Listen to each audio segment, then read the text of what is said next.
Some of the most memorable career moments so far have been, one's been dope, singing with Opal Lee. She's the grandmother of Juneteenth. I got to sing on CNN with her and had the Fort Worth Opera behind me. That was like prestigious, I felt like my grandma would be proud of me for that. I opened up for the New York Marathon. Like, being on the radio never gets old. Like, I'm on radio tour right now, and just like going to the station, getting out the car, leaving the station, getting in the car, and then hearing your song on the radio, and then hearing them give big ups to you and talk about people calling in and requesting your record, that never gets old. My favorite celebrity interaction is funny because it's the only time I fan crushed. I saw Lawrence Fishburne.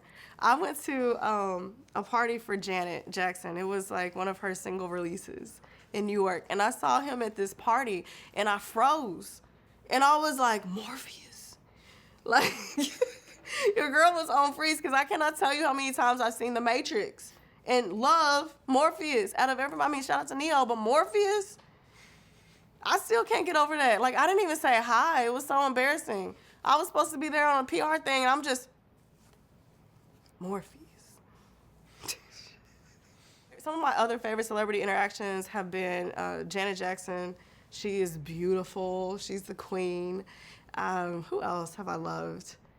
I've met like different pop stars. I've been to the Grammys almost like every year, like for the past like 6 years. So I'm trying to, Meryl Streep was at the Grammys this last year.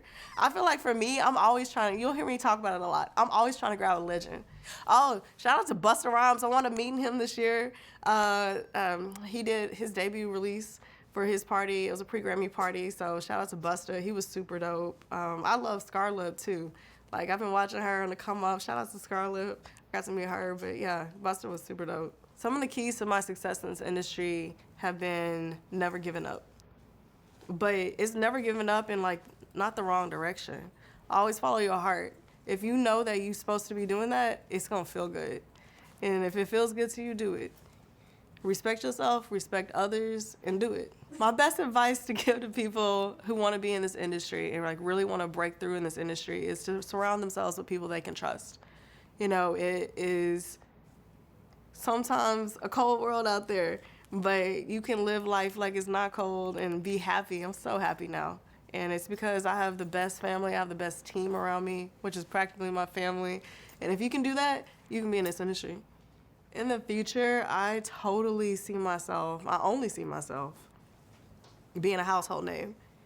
I was listening to Dave Chappelle's stand-up yesterday, and he was saying thank you to the audience because he had already dreamed it, and I've already dreamed myself selling out stadiums. I will not stop until I'm a household name. I want you guys to know that you can expect so many projects coming up from me. Right now, we got my single Kool-Aid out. We're going to be working the Lot ID record next. Money. I got my EP dropping. I'm dropping my album this year. I'm dropping my EP for my birthday. Shout out to all the Leos, July 24th. So go back to Kool-Aid. The process of creating that was, before I was singing opera, I was singing soul, I was singing R&B. So my stream manager was like, hey, baby girl, where's your boom at? And I was like, you want some boom? I got you. I put on a record. We're driving down the street on the way to Houston. I was like, okay, my wrist game on that Meta Bay, my assets like Kool-Aid, my trust fund. And it just hit. Like, I want to write that song straight through, and then I wound up getting into Atlanta with Miles Jott, getting a co-write towards for the end of the song. And that song really, again, is just about having fun, being in your bag, making money, living your best life. Just like Kool-Aid, anything's accessible to you. Kool-Aid's cheap, it's free, basically. Lot ID is my next single that we're gonna be pushing and marketing. Like, we actually pushing it right now for Pride coming up. Shout out to all my LGBTQ plus fans and listeners out there. It's a fun song. I actually just wanted to feature in the House of Elevation on it. Man, that shit is fire. The chorus on that shit is, I'm that bitch. And, like, it's really just about getting in your bag, being that bitch, embracing it, and saying, yeah, I'm here. Like, I told y'all, like, I had some hard shit in my life, but fuck that shit. I'm here now. I'm that bitch. Black. My single, Black. I wrote that song. It has actually probably some of the deepest heartfelt meaning to me that people don't even realize. It was right after the George Floyd situation. And that stuff was in the forefront, especially being a black female, black female independent out here. And this little girl walks up to me, and she was beautiful. You know, she had her natural hair, beautiful chocolate skin, walked up to me and she's like, hey, you're really pretty. And I said, oh my God, beautiful. You're beautiful too. You're gorgeous. She said, no, I'm not. And I was like, the fuck? I didn't tell her that. But I was like, no, yes, you are. You are beautiful. And so I wound up getting in the studio and writing Black. And that's exactly what that single's about. It's about being confident that you Black, that you are beautiful. Your Black is beautiful. You know, I started talking about black cars and all that. But, you know, being yourself, being strong. Shout out to all the Black females out there. All the girls watching this, you're beautiful. You know, whenever the George Floyd tragedy happened, I didn't realize how much that bothered me. I didn't. I thought that it was horrible, and I saw it, but I got up and went on about my day as usual.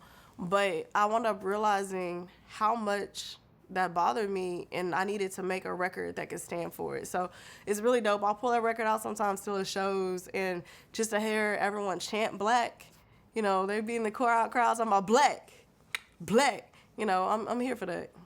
I'm really hoping that the next step for our Black social justice system and just our Black community in general is unity. You know, I feel more than ever, you know, going to Tulsa, you know, they had the race massacres there. And now seeing them rebuild Black Wall Street is so beautiful.